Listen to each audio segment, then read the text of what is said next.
છો? મજામાં. આપણે સદિત્ય સંકુલમાં આપણે જે એજ્યુકેશન વિશે શું કહેશો તમે સ્કૂલ વિશે? હું ગજેરા મંત્રમના મમ્મી બોલું છું. હા, મારો મંત્રમ ધોરણ 2 માં ભણે છે. તેનું એજ્યુકેશન ખૂબ જ સારું છે. તે ખૂબ જ સારો અભ્યાસ કરાવે છે, ખૂબ જ સારી પ્રવૃત્તિઓ કરાવે છે. તે મંથલી એક્ઝામ લે છે. મંથલી એક્ઝામના જે પેપર હોય ત્યાં અમે જોવા જઈએ છીએ, વાલી મુલાકાત થાય છે અને ત્યાં બધું જ અભ્યાસ બહુ સારી રીતે કરાવે છે. અને મારો મંત્રમ પણ સારો અભ્યાસ કરીને આવે છે, હોમવર્ક સારું કરે છે, હોમવર્કને ચેક કરે છે. ડેલી હોમવર્ક ફોનમાં આવે છે, તેથી મને પણ ખબર પડે છે કે એને હોમવર્ક આપ્યું છે આજે ગેરહાજર હોય તો પણ હોમવર્ક કરાવી શકાય. અને જે આ માતૃપિતૃ વંદના કાર્યક્રમ થયો હમણાં થોડા ટાઈમ પહેલા, એનાથી તમારા બાળકમાં શું ફેરફાર થયો સંસ્કારો બાબતે, એના વિશે જરાક જણાવો.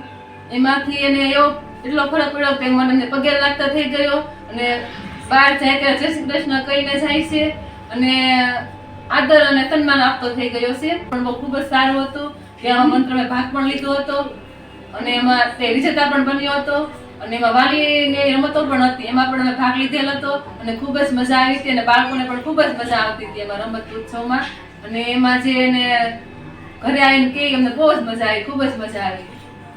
આવું પણ સ્કૂલમાં થાય એટલે બાળકોને વધારે મજા આવે છે. ફોનમાં જે વાર્તા અને ગીત પણ એ દરરોજ સાંભળાવું છું એને, એમાંથી એને બોધને લગતી વાર્તાઓ હોય છે, એમાંથી એને ઘણો બોધ મળે છે અને એ જે એમાંથી ઘણું બધું શીખે છે અને એનું પાલન પણ કરે છે. થેન્ક યુ, તમારો ખૂબ ખૂબ આભાર.